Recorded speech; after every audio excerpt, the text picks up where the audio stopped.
out your notebook. There's more.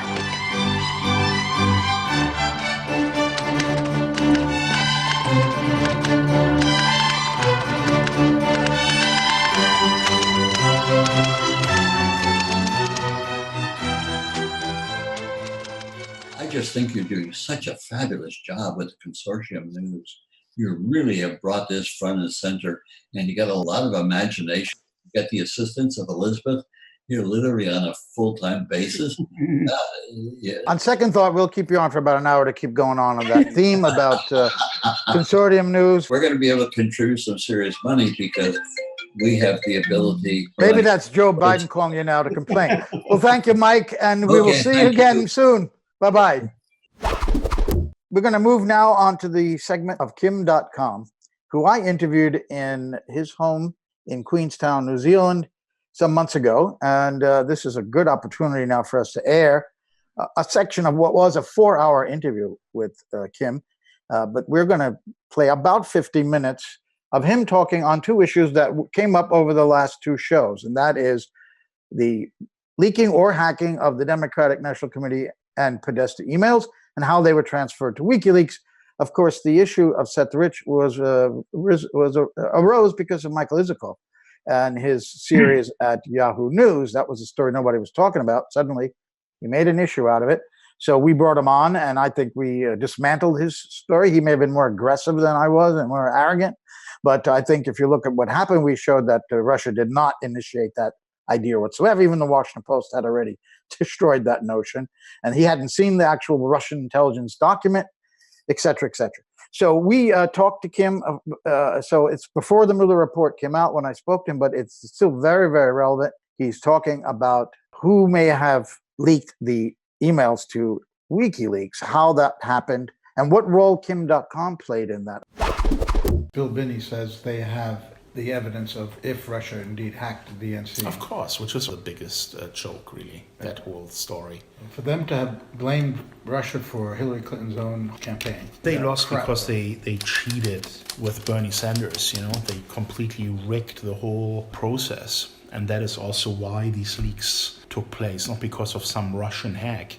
It was actually a DNC insider who was a Bernie supporter who saw what was happening, the manipulation that took place, and said, I can't accept this. You know, and that is how the information ultimately ended up with WikiLeaks. It wasn't a Russian hack. This person reached out to you, is that what I understand? Yeah. The way that happened is I formed a political party in New Zealand called the Internet Party. And in an interview, I think it was with Bloomberg or somebody else, I announced that we will have an Internet Party in the United States.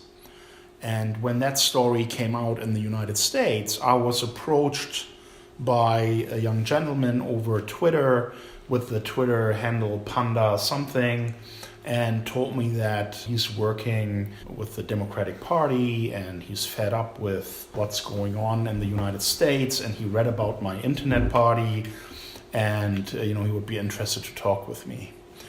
And then I took that straight into an encrypted channel where we chatted about what's going on, and we had a few back and forth, and he told me that he has information that would be quite shocking if it was made public. He believed that there's massive corruption going on within the DNC.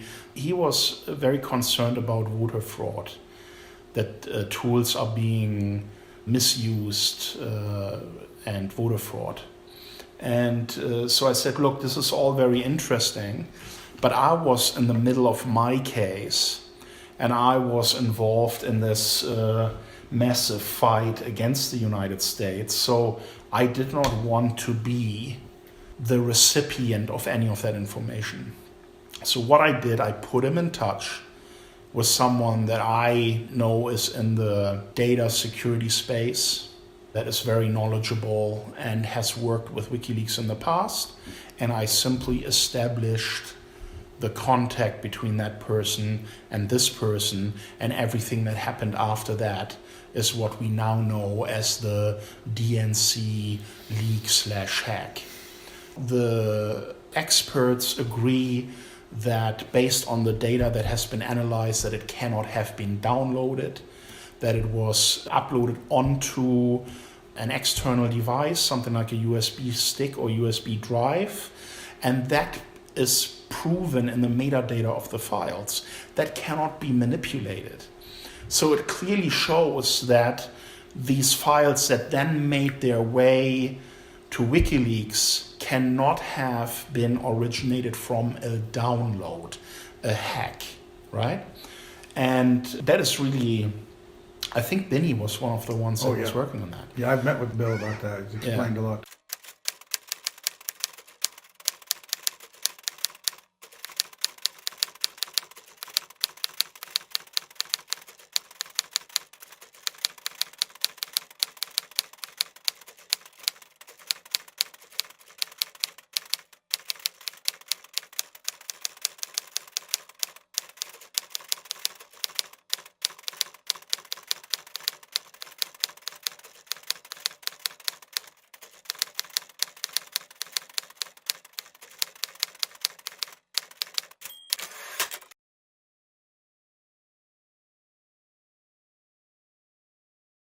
I do believe that there was an intrusion component. Intrusion meaning that someone has opened the door to DNC servers. Because if you can plug in a USB device and download all these files, then obviously you can also upload something onto the server that will open a door for more analysis, for more data to be retrieved. I would think that is the logical thing of what happened, that at first this data set of DNC files that made it to WikiLeaks, which are clearly not downloaded but uploaded onto an external device, made it to WikiLeaks. And then what followed were the hacks of email accounts, which I think are also linked to the DNC servers, because those email accounts were independent of the DNC servers. Can you follow me? Because Podesta's email was a Gmail account. Yeah. So how do you get to the point from actual data grabbed from DNC servers onto an external device to having access now to emails of people that are operating within the DNC, like Podesta? And I would think the most logical way to achieve that is that the person who downloaded all the files onto this, let's call it a memory stick, has also provided a means of access to that same server to an external party, which would then have used the access to identify documents or files that are relevant to the operators within the DNC, the leadership, and then used one of those files to modify the content so that it will install a backdoor on that person's computer. Because that's what you do. If you get a PDF file that has been modified and you click on it, you basically open a door to your machine, to the person who sent you that file. So for example, if you create an email address that looks almost the same as the one that you are used to getting emails from, with just one letter changed or a number changed or something, and you receive something and there is a document attached that you already know that has been part of a previous exchange, let's say a draft for a speech, and now you get the latest draft from that fake email that looks almost identical to the one that you're used to, and then you click on that, and here you are. Your email is completely compromised, and the attacker can get into your account and download your entire email history. And I believe that is what happened, because once you are in the DNC server, you can see what documents they were working on. Because the staff within the DNC that was writing emails to the leadership, they stored their documents all on those servers. So now you have a completely different way of trying to Trojanize somebody's email account or their computer even, And I think that is what took place. So in the first step, the data was copied onto a third-party device, like a memory stick. And in the second step, it's logical to assume that the same person has then provided some kind of backdoor access, remote access into that server for further analysis to see how can we now take this access that we have and turn it into something bigger by getting into the email inboxes of the leaders of this organization. So it was not a phishing expedition. No, it was a very targeted. Mm-hmm. It was not accidental. Yeah. It was a very targeted operation by fooling the recipient by receiving something that he has already seen, right, that he is used to from a person that an email address that he recognizes. This is your conjecture. It's the logical thing, because what I do know for sure is that it was a DNC insider that opened that door. And it's the same one that you had the encrypted conversation with. Yes. Did he say that he did that? No, he never said it. I never asked. Yeah. Now, Craig Murray, the former British ambassador to Uzbekistan, who has relations with WikiLeaks and with Assange, says the person who did it had legal access to these emails. Now, in the first case... Not the emails. Not the emails. Not the emails. Because, see, the emails are not stored on the DNC servers. Podesta used Gmail. But the others used a DNC. But Podesta is the one right, that was leaked, that had the big impact on everyone, right? Because the speeches were in there, yeah. And everything, the email exchanges with Hillary Clinton, yeah, basically the whole roadmap of how to derail Sanders and all of that was in there, and that was a targeted attack, not a default phishing operation where you try and get somebody. And you could target it because you had the DNC files. If you did not have those, you couldn't have done that targeted attack. You would be fishing in the dark and trying to get someone to do something who may be educated about how these attacks are happening and may be aware not to open emails from strangers that he doesn't know, and not to click on attachments that may be suspicious.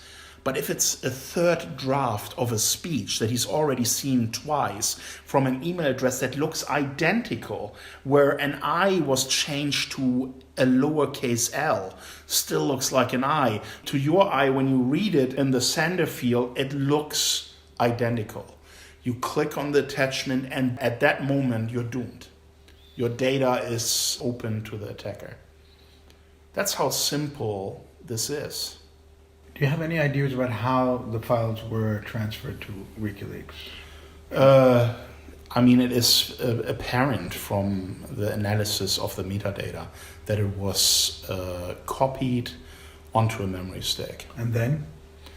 Was that memory stick humanly passed over through messengers, perhaps? Perhaps, but I wouldn't know the answer to that because I wasn't involved in that.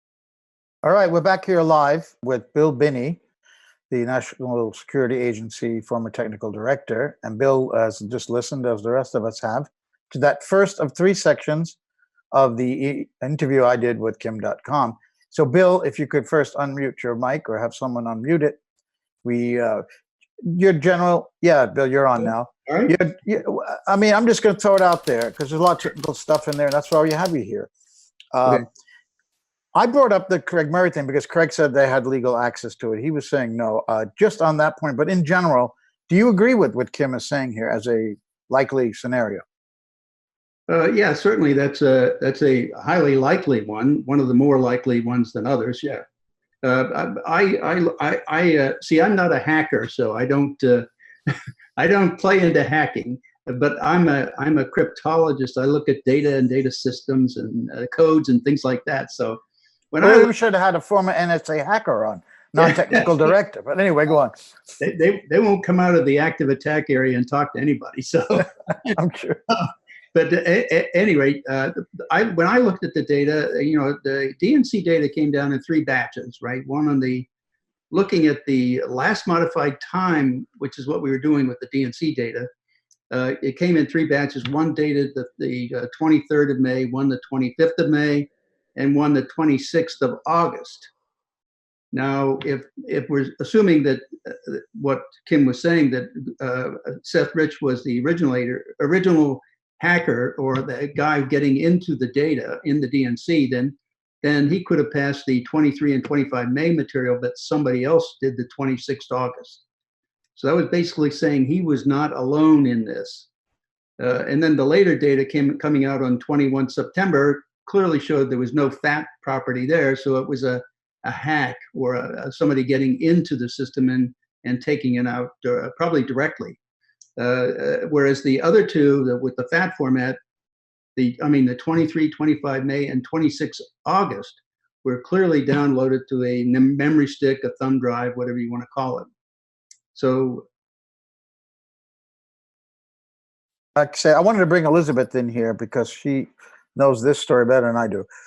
But what documents are you talking about? Just to lay the basics out here. Which ones did you analyze as in your VIPS analysis? Was it just the Guccifer 2.0 document of Trump opposition research piece on Trump done by the Democrats? Or did you also look at actually some of these DNC and or Podesta emails, the metadata there? Were you able to get to those? Is that to me? Yes. Oh yes. Yes, we actually looked at Guccifer 2. Now, Guccifer 2 is a totally different story. This guy is a total fake. He was manufactured, and we could prove this by any number. I mean, not just the transfer rate times and the speed. It wasn't possible to be attacked across the web.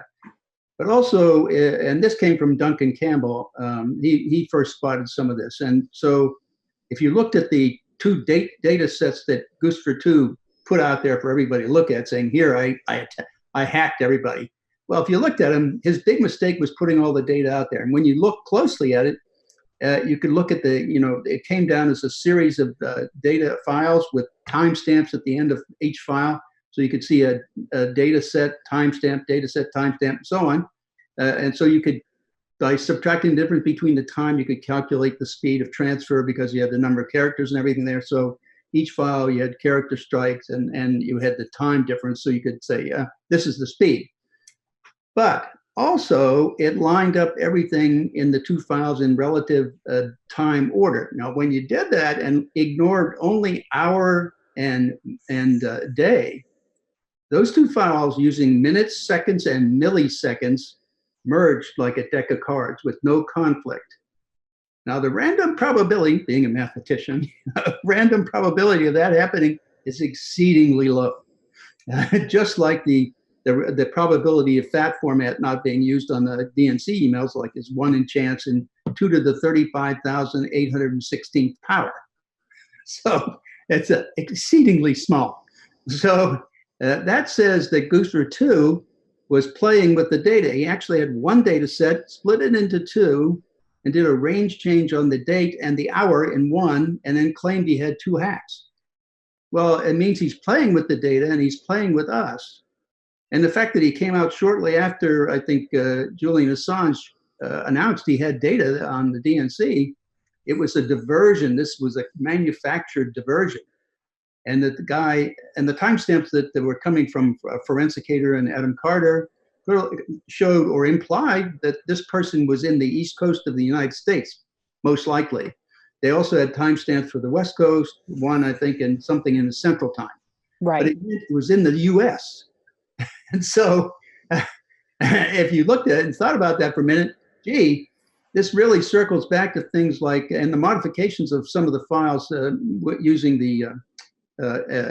using some of the techniques that came out in, in the Vault 7 stuff from CIA, to me implied, and all of this seemed to imply anyway, this entire story, that the source of this manufactured person was CIA, and that probably the designer of the entire program was Brennan. And so when I was talking to Director Pompeo, this was the other major point. I mean, we were putting out this stuff through Consortium News, your publications, and various others. I forget what the one it was that you were involved in. Disobedient Media, yes. Disobedient Media, yeah, that's it. Right. Coming out with that, with the Forensicators publications and so on. The president told Director Pompeo that if he wanted to find out facts about Russiagate, he needed to talk to me. So I got invited to talk to him in October of 2017. So I went in there, up on the 7th floor of CIA building, and one of the main things I told him, I said, your agency and every intelligence community agency is lying to you and the president. Because after all, if you don't have any facts, I mean, my God, and here I've got facts, and I'm just looking at open source, and you have all this access points, and you have a view into every fiber in the world, and you're collecting the data off all of them using the Neris and Barrett devices, sessionizing everything and storing it. How can you miss this? That was my original reason for doubting the story about Russiagate in August of 2016, because the way they were talking about it, if NSA had moderate confidence in the ICA, well, the reason they did is because they didn't have anything to work with. So that meant it wasn't a hack immediately. And that's what I picked on the way they were phrasing their confidence of Russiagate back in August of 2016. I mean, if NSA had the data, if you know anything about the TCP/IP packet format and forwarding system and how the network works, right up front is the numbers telling you this is the packet series. Like if your email got busted into 50 packets, each of the 50 packets would start out with this number. That's how they reassemble it, at the other end. So, and then after that are the IP addresses, IPv4 and IPv6 addresses of the devices where it originated from and where it ends up in the world. So you can basically, just one packet is all you need of any transmission, and you know exactly where it came from and where it went, because that's the only way the switches in the world know how to pass data. If you start messing with that data, your probability of getting your message to the right, or their packets to the right point to be reassembled, is getting lower and lower the more you make those changes. And you'd have to know the border gate protocol of every service provider along the way to make sure that they weren't changing things either. And that to me is only available with the governments. I don't see as individuals knowing all of that kind of information to be able to do that. So any transmission should have been picked up by NSA, and they should have had no doubt whatsoever and said it started from here and it went over there, But when they didn't, and when they were starting this, well, we have high confidence kind of statements and all of that, that's not the kind of thing that comes out of NSA. If NSA says anything, they have it, period. And so that was the original way I started saying this is not right. Fantastic. Yeah. One of the things that I've noticed in the year and months since the Forensic Errors Analysis came out, since the VIPS memo from 2017 came out, is that a lot of people, whether it's an independent media or the public, have kind of conflated that study of Goose for Two's data and publications with the potential source of WikiLeaks. And I know that you did recently, like earlier this year, both you and Larry Johnson and Adam Carter both did a separate study of the DNC email. And there was, I'd like to ask you about that further along, maybe after the next segment. But basically, I just want to confirm for our audience's sake, who don't understand the technical details to the extent you do, of course, that what we're talking about when you talk about Goose for Two is totally separate. The NGP van files totally separate to WikiLeaks source and has no bearing on confirming Seth Rich or anybody else as the source of WikiLeaks. What it does do, it seems, is it debunks the Russian hacking narrative that was based on the claim that Goose for Two, this persona, was responsible for breaching the DNC servers. So it discounts a narrative, but it doesn't confirm a narrative, if that makes sense. Is yeah, that but right? It also implies that there's an internal conspiracy that Goose for Two was created within the government of the United States. And you could see that coming out because they used that Goose for Two as one of the main main reasons for the Rosenstein indictment of 12 Russian GRU agents. I said, gee, here's our government, charging spies with being spies, And so I thought, well, we spy on everybody in the world. So, hey, is everybody in the world going to charge our spies with being spies? I thought that was a totally insane, charge from the DOJ. So I thought, they should get a brain, because they aren't thinking straight. But at any rate, it was a false foundation. It means this indictment is a false indictment. And we still see Guccifer 2 invoked in the Mueller report. We still hear that tired narrative. So that's why it was so significant that you produced this memo in 2017 and addressed that so early. But I think it has been unfortunate that people seem to not really understand what that was actually referring to, and the really significant implications of it.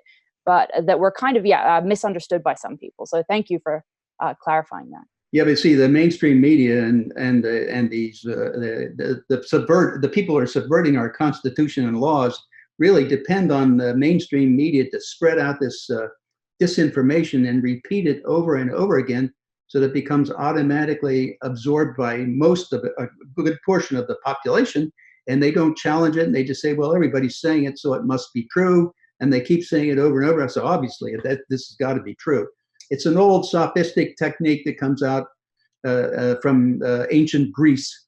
Okay, and nothing has changed. People do the same thing. They've not really changed that much. I mean, that's basically how you can fundamentally get into a lot of codes and ciphers. You get to understand the data system, how they organize things and stuff like that, and the history and development over time. You basically are in their minds on how they do things, and it's not.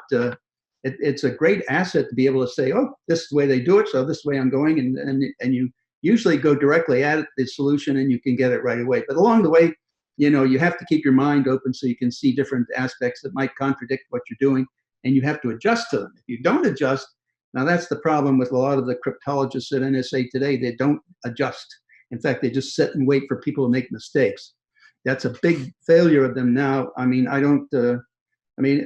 even in World War II, when they had the Enigma device, that was all provided by the Polish intelligence, mathematicians again, who had broken the system based on having the equipment to begin with. So that was a lot of that story isn't really told correctly, but the real, I think the real breaks though were done by some of our people on the naval codes for the Japanese and the purple codes. They were code systems, not ciphers. So, but they were broken by a lot of our people. Who did a lot of good work. Actually, I knew some people who did that. So, absolutely no, and I think one of the unfortunate, in very simplistic terms, it seems to me that a lot of people hear that phrase, that soundbite, leak versus hack, and they automatically apply that to the DNC emails in terms of what WikiLeaks published. They don't understand they're two separate leak versus hack studies. So Joe. Okay, I think we're going to move on to segment 2 of Kim Dotcom. But Bill, when we get you back, we're going to ask you. Let me just ask you now. You did look at DNC emails as well. Goes for 2, and that's where you saw the file allocation table number 32, which you say can only be apparent in metadata when it was a download to a thumb drive. Could not be an external hack. That was true for the first 3 batches of DNC emails, the 23 and 25 May and 26 August. The 21 September emails that WikiLeaks published did not show the FAT format. Yeah. And that's another interesting point you made. An important one is that Assange had already said that he had possession of emails. Yep. And then Guccifer appears. So very suspicious. I call it the Wizard of Oz game. Pay no attention to the man behind the curtain. Look over here. Right. So everybody was supposed to look at Guccifer too. Well, I'm glad that you look behind the curtain, Bill. And are we ready to roll part 2 of my interview with Kim Dotcom? Right? Yeah. So he has this extremely interesting interview with Cassandra Fairbanks. You may have seen it. And I heard this from someone who gave me some more details. That someone well-known in New York, an activist, went to see Julian in London, as she often did, and took a message back from Julian from the embassy to bring to the Seth Rich family. And this woman was friends with Ed Butowski, and asked Ed to do it. And he found the Rich family, and he rang them up to tell them what Assange had said, and that basically that your son had been responsible for this. And he says that they said, we know this already. We know what he did, but we don't want anybody to talk about this because we don't want to malign his name. We don't want to get in trouble. Shut up about it. Look, there's a lot of speculation about what went on because there was also a financial component to this whole thing. Now, I don't understand that any money has ever changed hands. I wouldn't know about this, but it would be a potential motive why they are so aggressively fighting any kind of publication about Seth's involvement in this. And they asked me as well to cease any release of any information. And then when I honored that and I said I would only speak to a US representative if certain guarantees are provided that I'm safe and my family is safe, only under those circumstances would I provide the information. And then the Rich family attacked me on that. So I followed their suggestion by their lawyers saying to me, this is what we would like you to do. We followed that, and then they kept attacking me anyway. So to me, it was very, very suspicious how they have dealt with anyone who was trying to shed some light on this.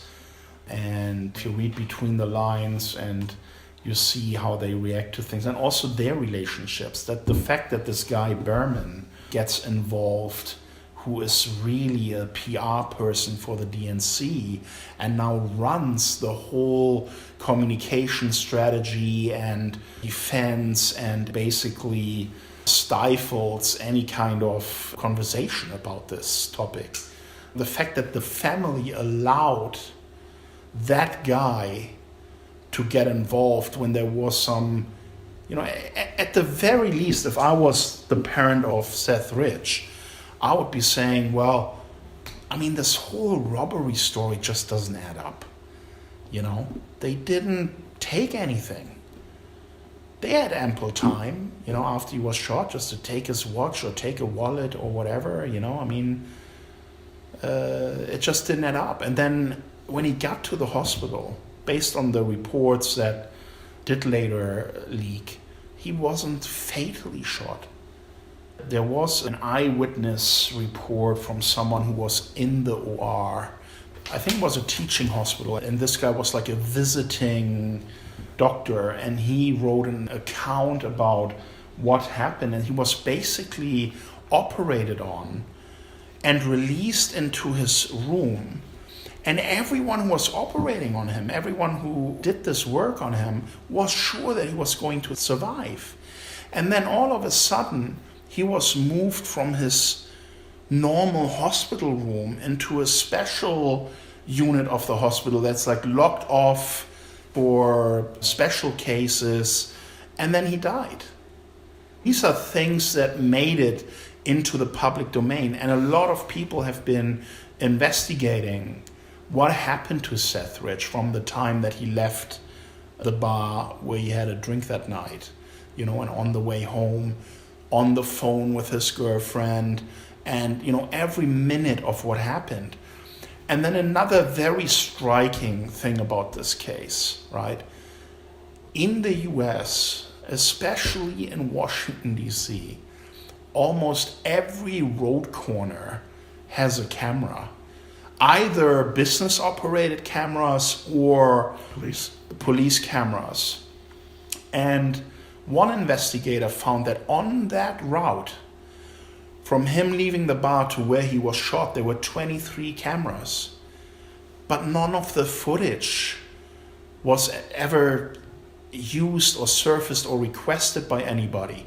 And when you think about this, when you are the DC police, and you are investigating a murder, why would you not knock on the door of every house that had a camera on the path that Seth took and get their footage? These private investigators knocked at all these doors and said, no one ever asked us for the footage. That is very unusual in a homicide investigation. Wouldn't you agree? if there really was a true investigation, because the FBI Exactly. took it over. Exactly. Well, I mean, I wouldn't say that I know that, but what I do know, based on the information that other investigators have found, is that there was no proper investigation into the killing of Seth Rich. And the question is why? Why not? What is there to hide? Why is this not being properly investigated like any other murder case? How did the DNC, you think, discover that Rich was the one who had? Look, I have Download no emails. idea, and I honestly don't even know what happened, Yeah. what led to his death. I mean, we can all just speculate. All that I do know from all the evidence that is now out there is that it wasn't properly investigated. Yeah. Well, I think that's for sure, and we'll never know probably who killed him. Seymour Hersh. Now, I talked to the guy, former CIA guy, who put Butowski in touch with Hersh. That was a very interesting recording. Yes. I listened to that. Yes. And I mean, you can ask any psychologist. This guy was recalling conversations that he had, opinions that he heard from people that were involved with this. And you don't make this stuff up on the fly in a phone call the way he did, especially when you are a credible journalist that has won That's right. a Pulitzer, hasn't he? Yes, indeed. Yeah.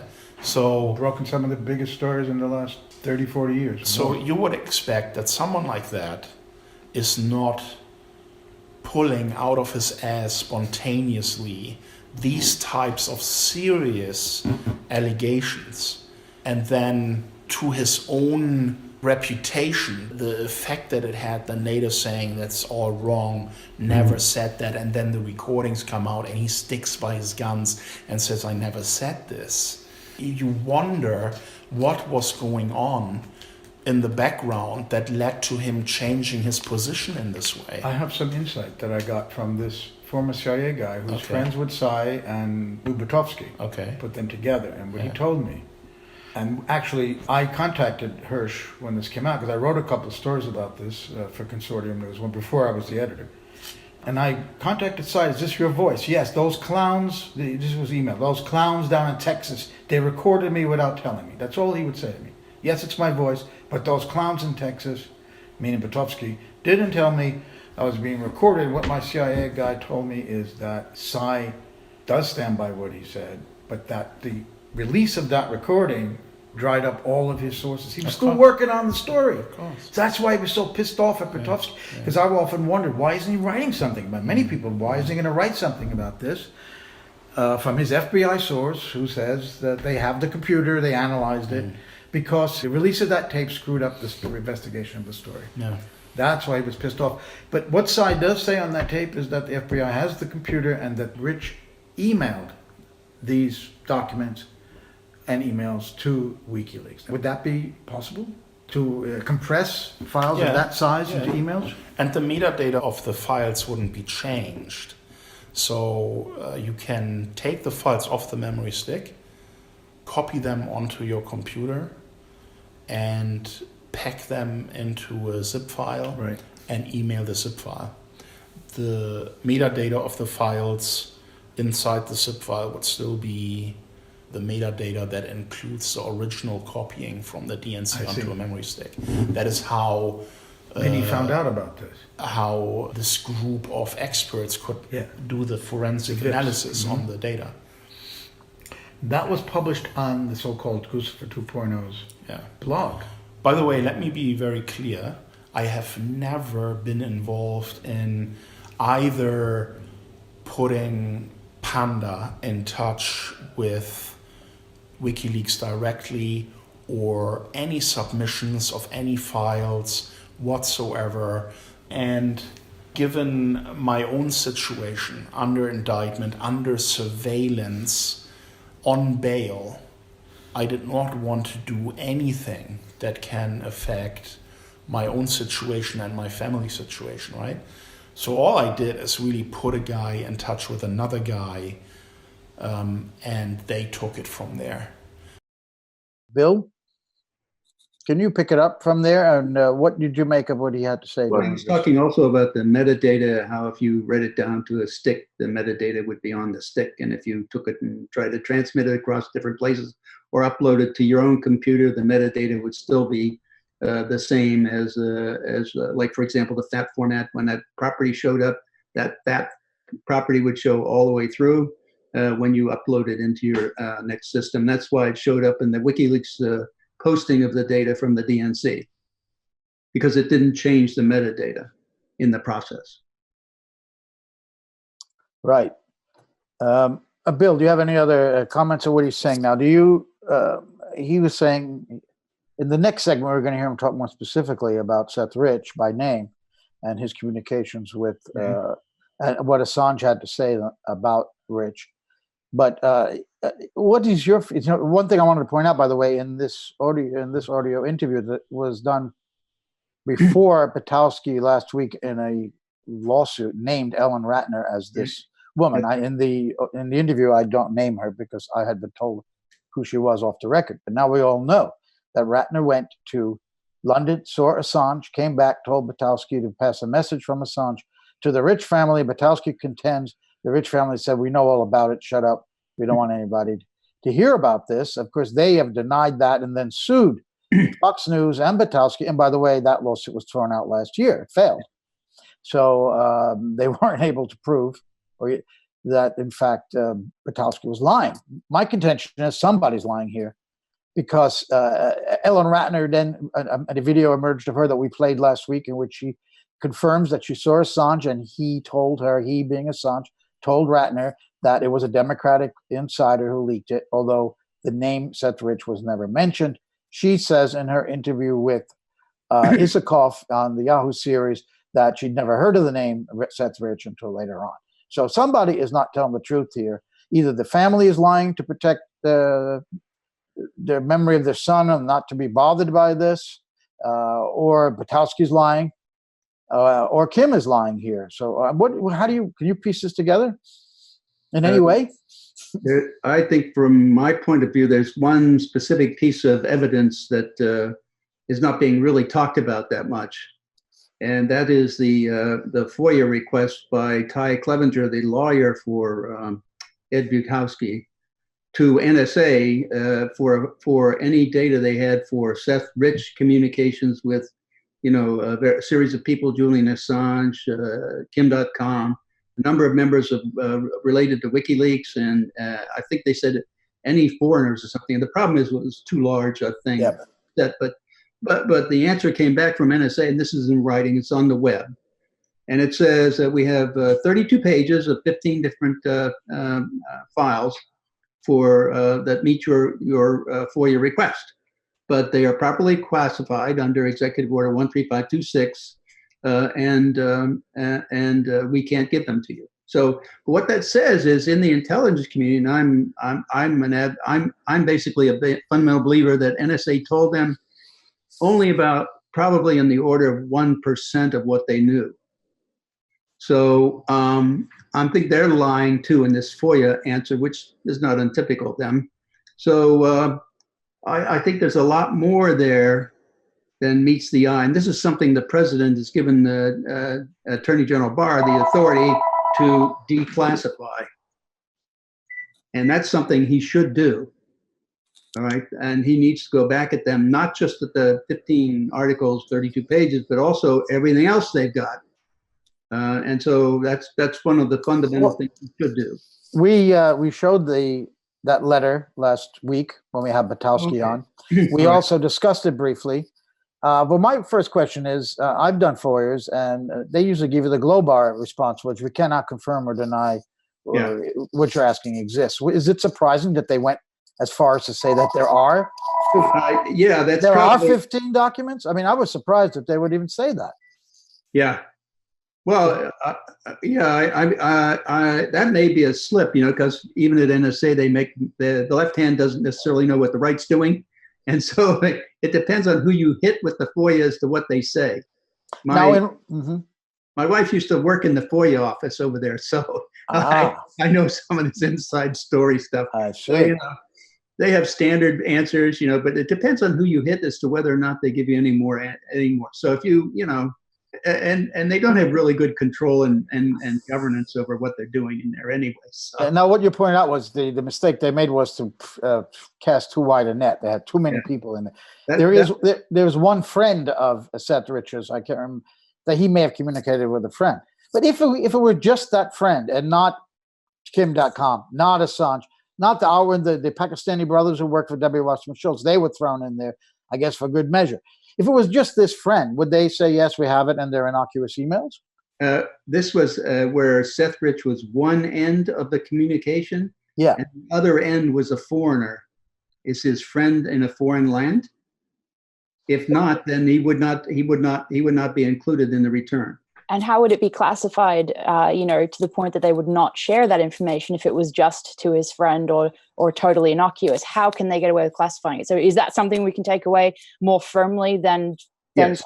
interpreting this as if it's proof that Seth Rich spoke with WikiLeaks, which clearly it is not definitively proof of that? Well, no, but see, anything of that nature would fit the criteria under Executive Order 13526, Section 1.7. And I keep pointing this out. This section says you cannot classify, maintain classified, or not declassify anything that's evidence of a crime, corruption, fraud, waste, abuse, embarrassment to a person, or embarrassment to an agency. You can't classify it for any of those reasons. Just you can't hide that kind of activity is what it's saying. And so if this is in fact what's going on, that's evidence of a crime. Well, the crime would have been committed by Seth Rich, so it wouldn't protect him. This is about government crimes, correct? Well, I mean, the crime would be committed could be committed by all involved, depending on what's said there, or what's sent in email or whatever. You'd have to follow the evidence to see who was involved in committing a crime. And I mean, unlike, in the case of Chelsea Manning and the material that she leaked, obviously that was classified material. But when we're talking about the DNC and Podesta emails, especially, the DNC emails, obviously those are not classified. So although... Can I add one here? Yeah, absolutely. Please do. Because when you look at the collateral murder movie, that's evidence of a war crime. That can't be classified. Absolutely. That has to be declassified, according to the regulation. Definitely. No, but I guess what I'm trying to say or ask about is how can they portray those documents, those communications as classifiable when the information itself is not classified government material? Here's the difference with NSA. Everything NSA does is classified. Okay. This is automatic. There is nothing that they do that isn't classified, except in personnel and any kind of relationship with the public. They have a whole set of people that do that in terms of public relations and hiring and things of that nature. But anything they do in terms of collection of data or information in communications or between people or between machines with radar or telemetry of things of that nature, why they classify that. That's automatically classified. So if they intercepted a private conversation between Seth Rich and an American friend in U.S. soil, that would be illegal, first of all, correct? Without a warrant. That's happening all the time on right. all. Yeah, so that's what I was going to say. The Stellar Wind program, and right. As long as they keep that behind the secret door, you're not supposed to know that's happening, Joe. That's what I was going to say next. That's why they maybe included him in there. I mean, they didn't exclude him, rather, saying, well, we don't have him, he's an American citizen. They just put him in the whole group and said, we have these files, we just don't know who Rich spoke with. And that's the problem here. We don't know whether he spoke with Kim Dotcom, whether he spoke with Assange, whether he spoke to those Pakistanis working for Wasserman Schultz, or he just spoke to his friend. However, the Attorney General can get to that. Will he?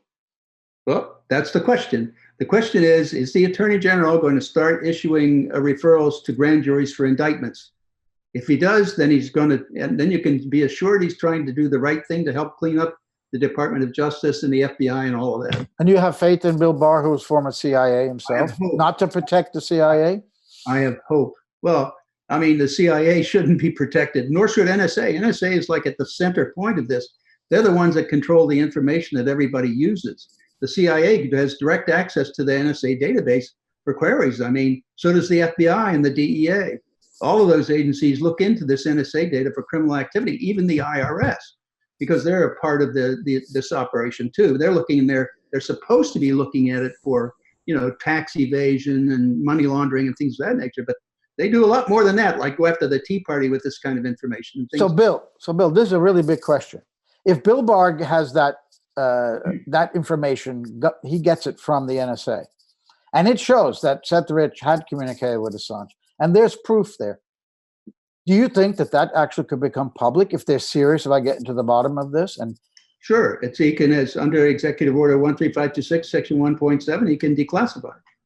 Trump can declassify and have proof, if there is proof, that Seth Rich communicated with Assange. I mean, this is extraordinary. If it's true, and they go that far to make it finally public, this information that would prove that it was Seth Rich, just might be our best hope ever of ever finding out whether it was Seth Rich or not. And the extent of it goes even further than that, because now he should be asking also for how many unmaskings were done, like in the last X number of years, by anybody in the Obama administration.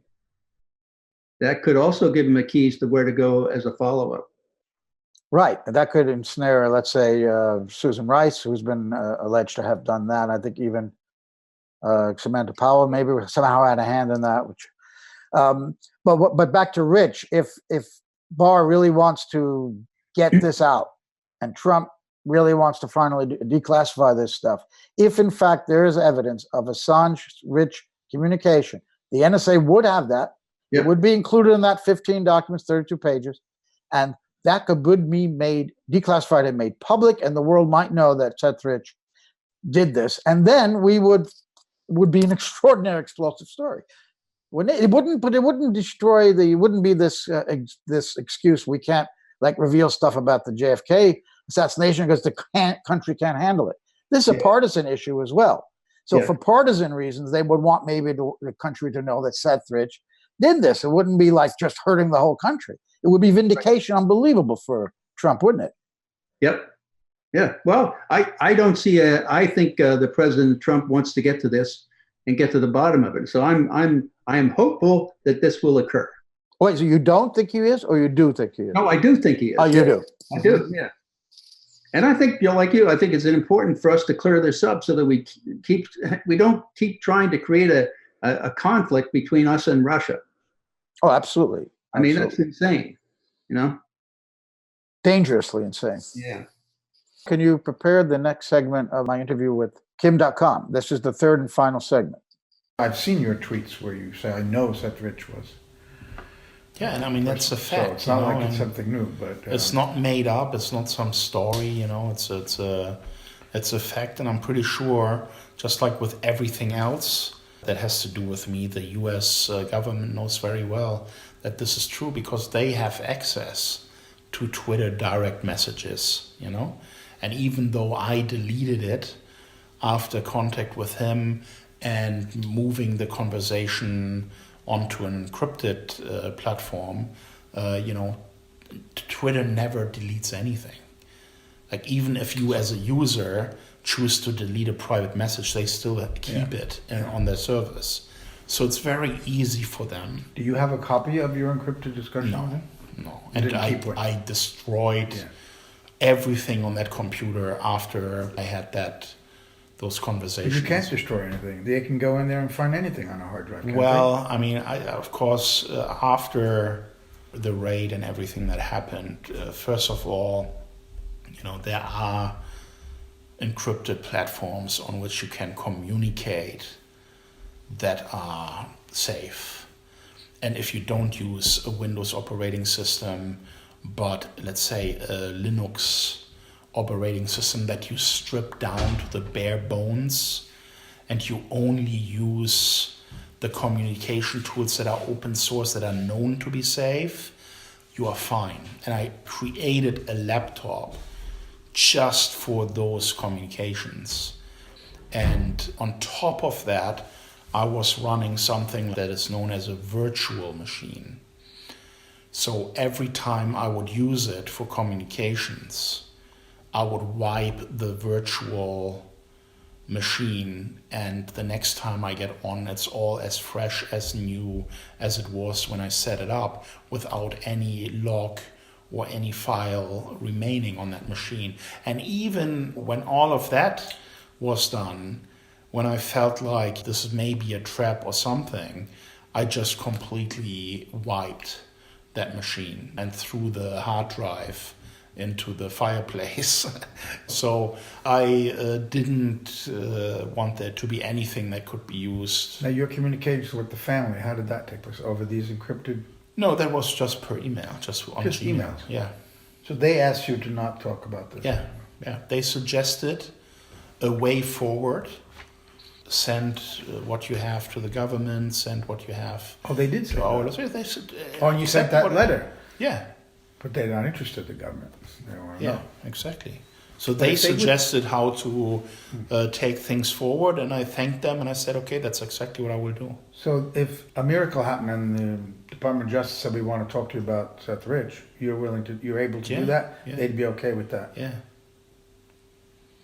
You know, that offer is still on the table. Yeah. That has never changed, and you have no doubt, you're 100% certain. Yeah. The DNC files, yes. and I believe the DNC access, which led to an email being created that Podesta clicked on and that allowed the attacker to infiltrate. Was Rich? I think Seth would have needed some support, someone he trusted, in order to do everything the way he did. You know, I don't think that he would have been capable of doing that just by himself, because you need to know where to plug this thing in. You need to know what command to type in. He may have gotten the instructions from the person that I put him in touch with, but I don't know. I can just speculate, you know. And I think if I was Seth, I wouldn't have trusted the person I put him in touch with, you know. So I would have looked somewhere close, someone I can trust, you know, who has some IT knowledge. Do you think that will ever become open knowledge? I don't see in the short term anything happening. The police investigation is basically dead. It hasn't been properly investigated at all.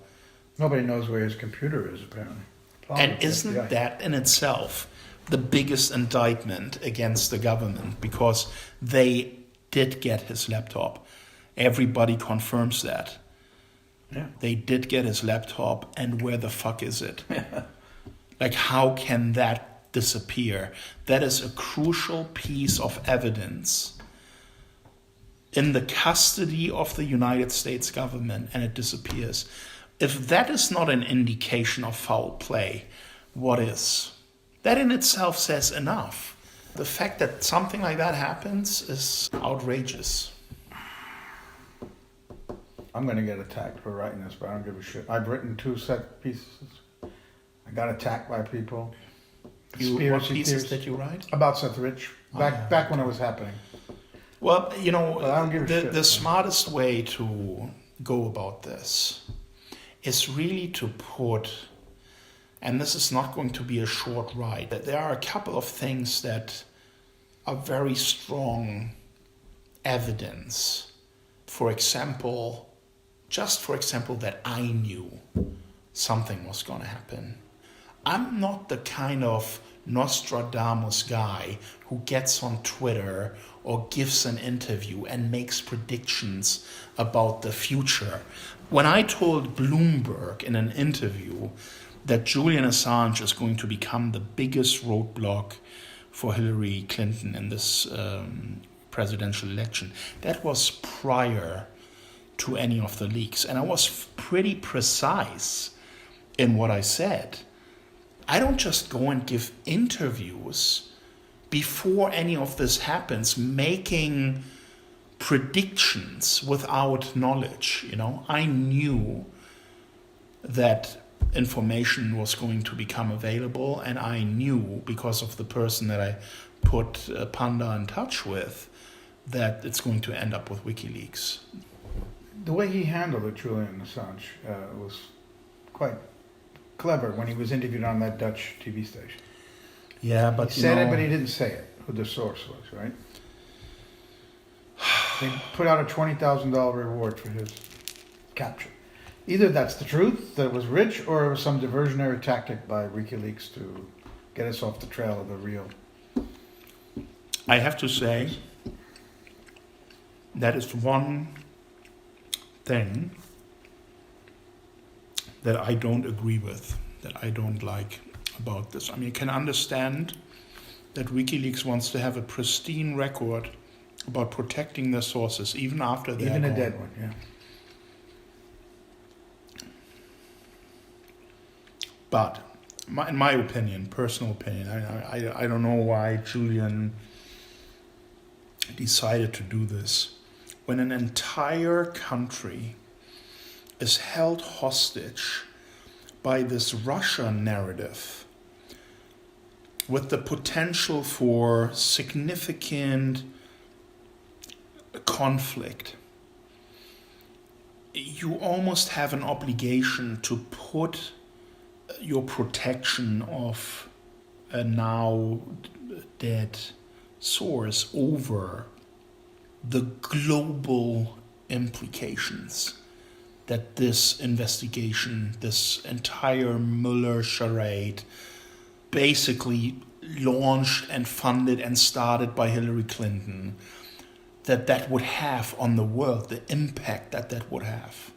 I personally would have made a different decision. I would have said, in this case, it is just too important that the truth is known. But here's what I'm afraid of, and I never spoke with Julian about this, in fact. Maybe Julian doesn't even know for sure where it came from, because there is another party involved. Remember, I put Seth in touch with somebody else. Maybe that person took over and, became the channel without Julian actually knowing where it all originated. But again, this is speculation. I don't know. Maybe that is why he's careful. It makes sense. But he knows what you've said, what you said on Twitter, what you're saying to me now. Yes, but why would he believe me? I'm a donor. I'm a supporter of WikiLeaks. But I'm also a flamboyant guy. I have my own battles with the United States, Maybe he just wasn't sure what to make of this.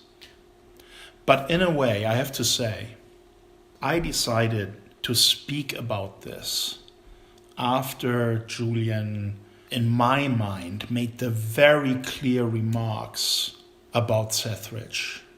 Until then, I kept it to myself. I did say it without saying it. Yes, but... You think it should have been more direct, I understand. I think I agree with that, because there was a lot at stake here. There's a lot at stake, and I'm getting criticized a lot for not providing everything and the full picture, and to have written a letter to the special counsel and not really releasing what I know. But you've just told me everything you know today, didn't you? Yeah, I did. And you're going to let me write this? Yeah, and I've not told that to anyone else. But the thing is, it would have been better if Julian, if he knows what I believe he knows, that Seth is the source, then I think he should have said more. I think to imply it with the reward and to even speak about his case, and there's this example of this young man in the United States working for the DNC, like he said it, but he didn't say it. To try to protect his sources so that future sources... Yeah, but if you protect your source, you don't say anything at all. Yeah. Well, he felt the need, that you've just described perhaps, that he needs to say something because of what's at stake in America and U.S. But, I also don't want to criticize him because I don't know all the facts. I don't know what motivates him. Maybe he made a promise of some sort, or I don't know. If I were making a promise to someone, it doesn't matter what anybody says. I will stick to that, If there was some kind of commitment It's easy for me to say I would have done things differently, but I don't know all the facts. See, so yeah. I interviewed Craig Murray on one of these vigils, and he says he has also not been contacted by the Mueller investigation. Julian hasn't been, you haven't been, so they're not interested in going there. Come on, not to speak or even seek information from WikiLeaks clearly shows that this is not a real investigation. Exactly. That is like the biggest red flag. How can you not talk to the main witness who has released all this stuff? And how can you rely on the intelligence community for your information that has their own agenda? They want to have conflict with Russia because their apartment spying on Russia is thousands of people large, thousands of analysts getting billions of dollars every year from US taxpayers. Of course you don't want to change that. Of course you want everyone to believe that this is a Russian plot to justify getting all this money and even increase your budget. So how could Mueller, who by the way is of course part of this whole deep Big state part of it, yeah. operation, rely on that alone? It's just ridiculous. It makes the whole investigation a joke. Absolutely. Yeah. You're not going to go to the person who supposedly received the stolen emails and at the heart of this. Here's what's also important. He could have spoken or in some way get the information from both WikiLeaks and myself and discredit it. If he's an investigator, who has evidence that shows that whatever the information that he received is wrong, he can put that out there and discredit us. He didn't even try that. He didn't even want to go because I believe they already know exactly what happened. Yeah. And the reason that Rich's a laptop disappeared is because that there was stuff on it that completely verifies what Julian implicated, what I have said, and is completely against this Russian narrative, which they actually tried to use to get rid of Trump. Yeah, that was the goal, to destroy him and his image, and hopefully find something that allows them to impeach him. That's right. But here's what I wanted to say, because earlier we spoke about you writing a story about Seth. So there are a few important matters that need to be written about, and I don't think it can be done in a small way.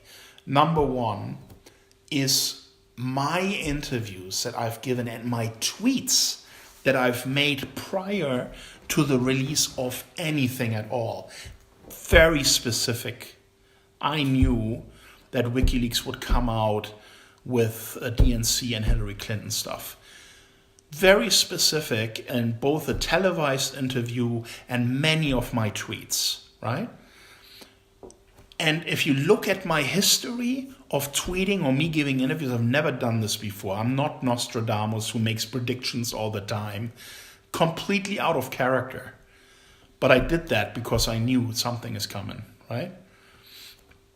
Then the analysis of the actual files by the former intelligence community members that determined, based on forensic evidence, that this data cannot have been transferred online, so it was not a hack.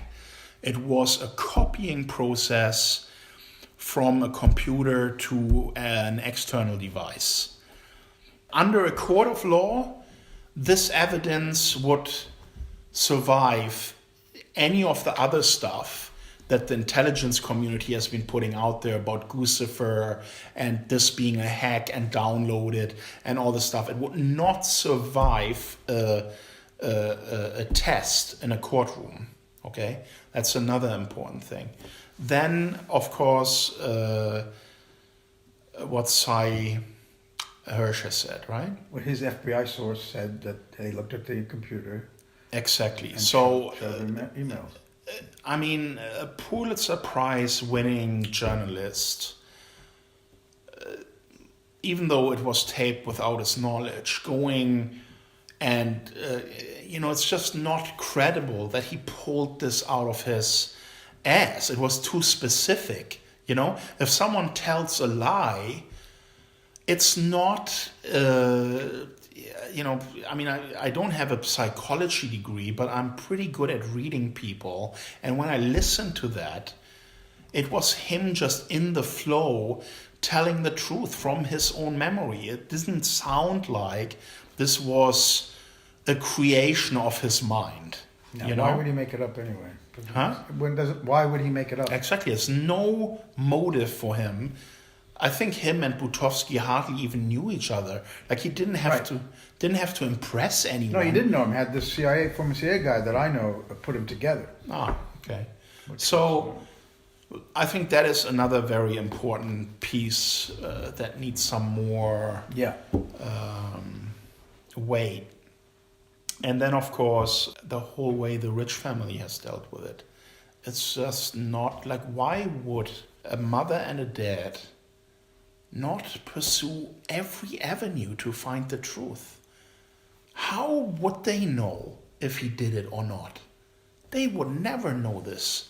Why shut it down before questions were even asked, before I could even give a statement or WikiLeaks could be asked about this? Why would you not seek all information that you can gather about the murder of your son? How can you be so sure that he didn't do it? In my mind, that is something, a question that should be put to your readers, put yourself in their situation. I'm a parent, I have 5 kids. If one of them would be murdered, I would take every avenue to find out exactly what happened. I would not leave any stone unturned. I would want to listen to anyone who comes forward with anything at all, just to see, is there something there? Could this be possible? I want to get to the bottom of this. Who killed my kid? Back live here on CN Live. We have Bill Binney, former National Security Agency Technical Director, and Elizabeth Voss, my co-host, standing by. We've just listened to the third and final segment of my interview with Kim Dotcom. Kim mentions a raid and his troubles with the U.S. For those who don't know, 7 years ago, his estate in New Zealand was raided by New Zealand police at the behest of the United States on a copyright violation. And he has not been able to leave the country for 7 years while this case is adjudicated. It is a civil offense in New Zealand, copyright. It's criminal in the U.S., and that is a basis of his appeal, that this should never have happened. He is awaiting now. He's gone to the Supreme Court and waiting the Supreme Court's decision on an extradition request from the U.S. They want Kim. Kim told me elsewhere in that interview, by the way, that he thinks his association with WikiLeaks may have had something to do with this extraordinary raid on his property that scared the hell out of his children and his wife. And he's been a donor of 500,000 euros. He's told me he's given WikiLeaks. So that's the reference there. Now, he makes clear that he tried to get the Mueller investigators and the congressional investigations to interview him, and that he'd come to the U.S. to testify if he were granted immunity, that he can go back to New Zealand. That was never even responded to. And he interestingly says that Seth Rich's parents are the ones who suggested he do that. I think there's some really extraordinary stuff in here. Bill, what did you think? Well, I'm of the opinion that this whole business is a conspiracy by those involved in the United States government, who are the shadow government, if you will, or the deep state involved, and it's so intrusive into the military and industrial complex, the banking institution, and the technology people, that they're all tied together, and so that anybody that in any way exposes anything that they're doing that would embarrass them or in any way they object to, they always go and attack. Like for example, I keep referring back to Elliot Spitzer when he was going after the bankers for defrauding people for during the 2007 and 8 financial exchange crisis. I mean, they were passing around and falsely building up these mortgage packages, and They basically were swindling people all over the world. And so he was going after them. And so the government got together and they looked into the NSA database, of course, to find something on him. And they found something and used it against him to get rid of him. I kept asking, well, what was the probable cause to look at Eliot Spitzer to begin with? And I see, he's going after our bankers. Oh, okay. You know, that's my point. And this is a much deeper thing. There's more people involved than you could shake a stick at in our government. And they're all a part of this. So they're trying to shut down all reporters in the world by taking and saying anybody reports anything we don't like or says anything we don't like, we'll extradite them for trial as a criminal against our laws. Now, that means the world has to conform to our laws.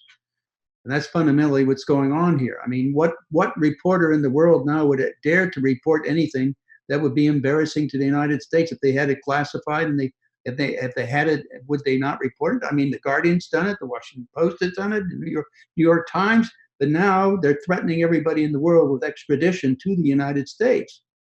You know, that's what's going on, is threatening anybody, any reporter in the world from having free speech or anything else, you know? So I also, and this is fundamentally why they went after Julian, because he's been telling the truth. I mean, who else to tell the truth around here, you know? It's kind of a rare commodity.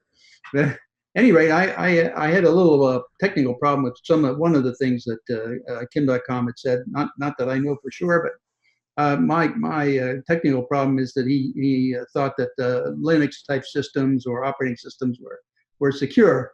I do not believe that is the case. You know, if you looked at some of the stuff that came out, for example, from the Vault 7 stuff, or even the NSA material that was leaked earlier, I mean, those are hundreds of millions of lines of source code that represent tens of thousands of attacks against firewalls, operating systems, networks, you know, servers, switches, everything. Everything on the network is being attacked. If there's a weakness anywhere, they have it. This is one of the bones and problems I had with the entire intelligence community, because it was a short-sighted thinking to have all these things there and know that these weaknesses exist and not fix them. If you don't fix them, that means we don't have cybersecurity. And then, you know, the next swindle comes up. Well, when we get attacked here, or like the OPM gets attacked and they lose all their data, well, they come around and say, now we need more money for cybersecurity. Well, maybe the attack that happened was because you left that weakness in the system and they were using that system. So, you know, why don't you fix what you know is wrong, and then maybe we'll have some cybersecurity. I call that the second swindle. The first swindle was the business of having to collect bulk data on everybody in the world, saying you have to give up privacy for security. That's been a lie from the beginning, and you knew that at NSA because we had proven that with thin thread programs. But again, Bill, toss it up, you know. but where do you come down on this question of whether Julian Assange should have named directly Seth Rich as the source? I think the point of protecting at that point became kind of irrelevant. I mean, I think I think Kim Dotcom's exactly right that the issues at hand were more important than you know protecting your sources to the end, even though your sources may be no longer with us. Now, there's one thing in this interview that is unfortunate from my point of view, that the chat that Kim says he had with Seth Rich under the handle Panda, he had saved it on a hard drive, and then because of this raid, because of his problem with the U.S., he didn't want to have it on his property, so he destroyed that. Yeah. What do you think, Bill? It's unfortunate. I mean, you know, that would have been some clear evidence of what he was saying, and that would be documentation of it. So yeah, Elizabeth. Yeah, I had one question returning to that discussion, the back and forth you Joe, and Kim had about why didn't Assange, you know, directly name Seth Rich if Seth Rich was the source of the DNC emails, at least. And one question that I haven't heard mentioned before, and I kind of want to ask Bill about his thoughts on this, is, well, maybe if there were additional sources, whether of the test emails or that were working with Seth Rich potentially, that were not dead and that could have been implicated if Assange directly mentioned Seth Rich as a source. Do you think that's a possibility, or is that in any way likely to explain his kind of implication? Well, no, I'm pretty certain, because of the sequence of events that I talked about earlier, that there were more people involved with him than if you assume that he was the leak. Because he was, I think, murdered on the 10th of July, and then there was the 26th August release of data with the timestamps and showing it clearly being downloaded to with the FAT format file, for a file format. So it may be because if they point out, see, I know in terms of NSA, they should be able to lay this whole thing out, because they've got all the social networks of connectivity of everybody in the United States and the world. And so what that means is that if they pinpoint Seth Rich as the source, they will then be able to connect him with whoever may be else involved. So he may be thinking of that as something that he might not want to do because of that, for the reasons you stated, I think. But from my point of view, this should already be known, and the government should have acted on this years ago. I mean, this is not something. I mean, this is something that automatically people like me would do in the past, you know. But these people we currently have don't seem to have a light bulb up there, you know. They just are going along in the dark, you know. I guess I don't know how else to put it, but no, that may very well be one of his reasons, but that will not stop it from happening. It really wouldn't. So. Right, and we know that. I mean, to date, I don't think that WikiLeaks or Assange has actually admitted that directly stated that Chelsea Manning was their source. So I think that they do definitely take that very seriously. Joe. Yeah. Bill, it's interesting that Kim mentioned that they didn't even try to discredit him or Julian. Really, they just kind of ignored it. There is a bit in the final report which came out after this interview. Of course, the Mueller-Feller report, where Mueller's implying that Assange is lying about Russia not being the source. My argument, first of all, is how would Assange have known it was Russia?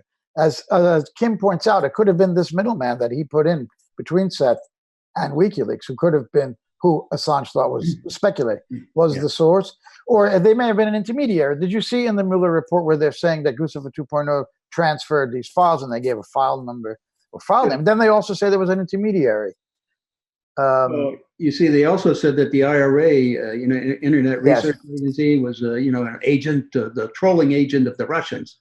And when challenged in a court of law to produce the evidence, they had none. And I think the judge probably got so mad at them, he virtually threw them out of his court. Well, I mean, this is the entire fabrication that the government's been performing here in this Russiagate on everything. It's everything they've done is a fabrication. Guccifer 2 is a fabrication. It's provable by the forensics that we found. And I put this in a court case, in an affidavit. So, and the government now is backing away from it, saying, oh, well, the Russian hack isn't relevant anyway, so it's only about lying, okay? When in fact, the entire affidavit they submitted to get a warrant to do the search in the beginning was fundamentally based on the Russian hack and saying that this person was involved. That's the Roger Stone case. Yeah, well, that's another one that's probably going to go nowhere. You know what's interesting? That was a woman judge who actually ordered Mueller not to talk about the Internet Research Agency being an agency of the Russian government. He was ordered not to talk about that. We now have this new case just the other day, again being thrown out. The WikiLeaks, DNC tried to sue Russia and WikiLeaks that they somehow were involved in meddling with the election. And we had also as I mentioned, the lawsuit against Patowski and Fox by the family was thrown out. But since Mueller's report has come out, where there was clearly no collusion found, and I'm sure he was trying to find it, and since this has gone nowhere, this has been a big dud. It looks like this is filtering now out into the courts, that we're starting to see that they've got the message. They're not taking this crap from the DNC to blame WikiLeaks and Russia for their loss in this lawsuit. It was thrown out, and that judge told Mueller not to talk about them together. This is extraordinary. I think that the message is getting out there, and the courts are siding with the facts now. Yeah, and can I add one other court? Sure. The lawsuit, I mean, I've been supporting several lawsuits against the government for violating the constitutional rights of everybody.